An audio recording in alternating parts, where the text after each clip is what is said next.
یہ اللہ رسول کی باتیں لوگوں کو سناتے ہیں، تو بھی ان راہوں کا مسافر بنے. یہ خواب تھا ان کا. 2 سال بعد وہ اللہ کے پاس چلی گئی. ہم راضی بھر رضا ہیں، جو بھی آیا ہے اس نے جانا ہے، لیکن جانے والے یاد بڑا آتے ہیں. وہ کیا کسی نے کہا تھا، مرنے والے یہ بات کیا جانے، جینے والوں پہ کیا گزرتی ہے. اپنوں کے بغیر زندگی بڑی ادھوری ہوتی ہے، اور بالخصوص یہ جو ماں باپ ہوتے ہیں بہت بڑی دولت ہے. یہ خواب دیکھا، میں نے دوڑ لگا دی. میں نے زندگی میں بڑی عزتیں پائی ہیں، پورے پاکستان میں جاتا ہوں، عزت سے نوازا گیا ہوں، لیکن کبھی کبھی آرزو مچلتی ہے میری ماں ہوتی. میں لوگوں کو رسول اللہ کی باتیں سناتا اور وہ پردے میں بیٹھ کے مجھ سے حضور کی باتیں سنتی تو میرا قد کس قدر بڑھ جاتا. انسانی فطرت ہے بھائی، وہ ڈھونڈتا ہے ان رشتوں کو. انسان کو زمانہ یاد آتا ہے نا، کبھی غربت کی لکیر پہ کھڑا تھا، اچار سے روٹی کھاتے تھے، کبھی لسی میں وہ نمک مرچ بھگو کر کے اس سے ہی روٹی کھا لیتے تھے، اور آج دسترخوان پہ انواع و اقسام کے کھانے پھل ہیں. ڈھونڈتا ہے انسان ان بوڑھوں کو، کاش ہوتے. کبھی کوئی محلے میں نہیں جانتا تھا، آج پوری دنیا میں شہرت ہے. کبھی پاس سائیکل نہیں تھا، آج جہازوں کے سفر ہے. تو انسان تلاش کرتا ہے کاش وہ ہوتے تو میں ان کی عزت کرتا، میں ان کے قدموں میں بیٹھتا ہوں، ان کی خدمت کرتا. جوانوں یہ بہت میرے رسول کو ماں یاد آئی، مصلے پہ کھڑے ہیں. حضور کی والدہ کب بچھڑی؟ جب حضور کی عمر 6 سال تھی. ابوا نامی ایک چھوٹی سی بستی ہے جہاں سیدہ آمنہ رضی اللہ تعالی عنہ آ کر کے رک جاتی ہیں، اور آپ کو بخار نے آ گھیر لیا.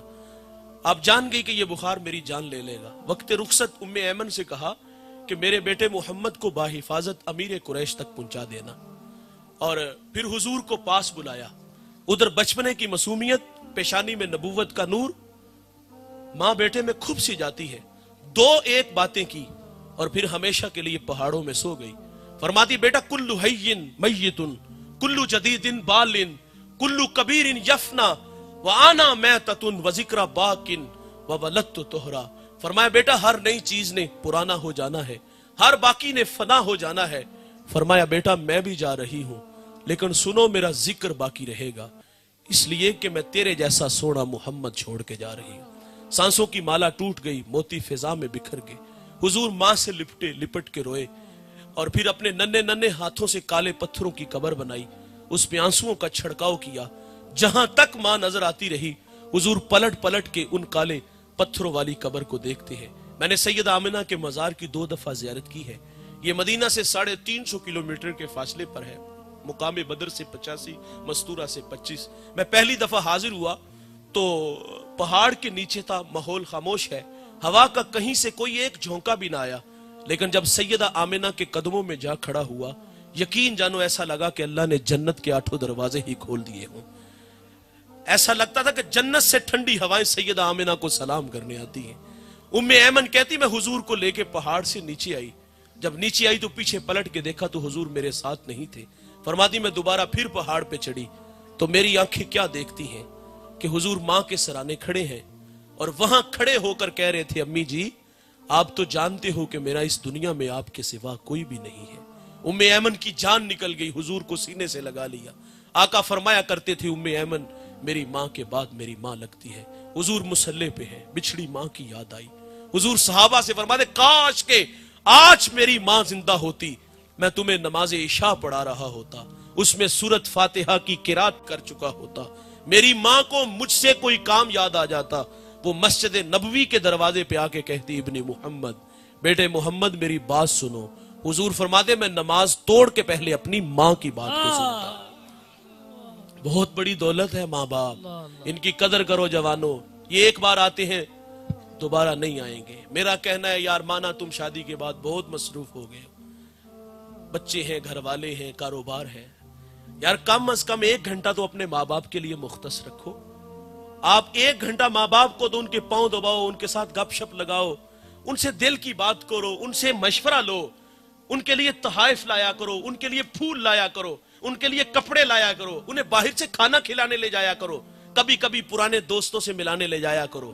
یہ بوڑھے نہیں مریں گے اگر آپ توجہ دو گے.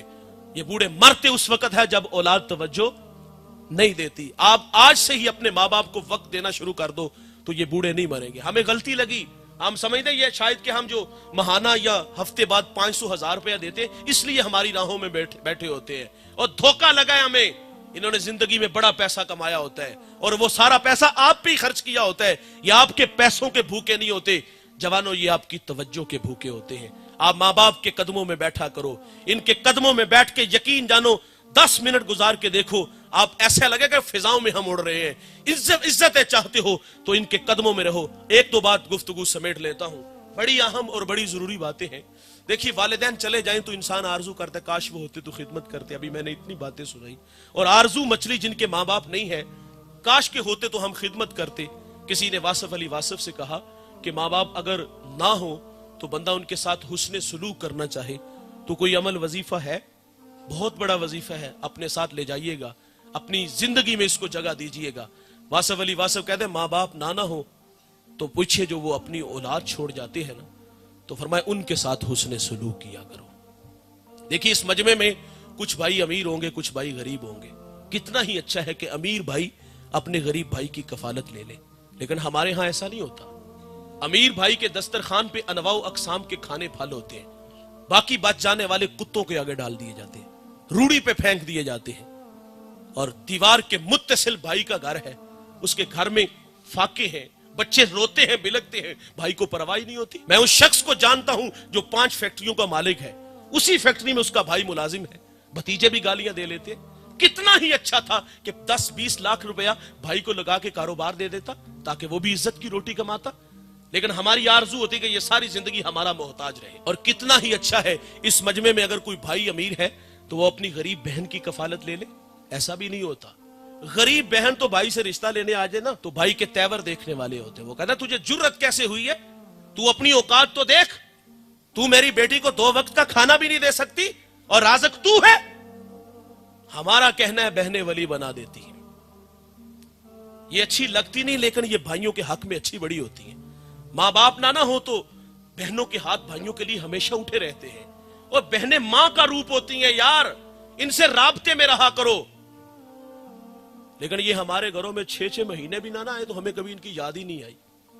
یہ تو بیچاری ماں باپ کے بعد اگر چھٹیوں میں بھائی کے پاس رہنے آ جائے نا تو 2 دن بعد وہ واپس گھر چلی جاتی. بھائی کے تیور ہی ایسے ہوتے ہیں. کیسے بھائی ہو یار، تمہیں بچپن کا زمانہ بھول گیا؟ تمہاری زندگی کی بھیک مانگتی تھی، تمہاری بھلائیں لیتی تھی، آج تجھے بہن کی یاد ہی نہیں آتی. لوگ ہم سے مسئلہ پوچھتے ہیں مولوی صاحب بہن تحفہ دے تو لے لینا چاہیے. تحفہ کیا مانگتے ہو؟ زمین مانگتے ہو؟ بہن دے گی تمہیں زمین. وہ جانتی تھی اگر میں نے زمین نہ دی تو بھائی ہمیشہ کے لیے میرے ساتھ رابطہ ختم کر لے گا. بھائی 10 جو نا وہ نفرت کا 10 سکھا کے جاتا ہے کہ پھوپھو کو منہ نہیں لگانا، میں مر گیا تو اس کو میرا منہ نہ دکھانا. اور اس سے 5 کروڑ کی زمین ہتھیا لی، تحفے میں لے لی، اور تمہیں کبھی اس کی یاد بھی نہ آئی، کبھی اسے اپنے پاس بھی نہیں بلایا.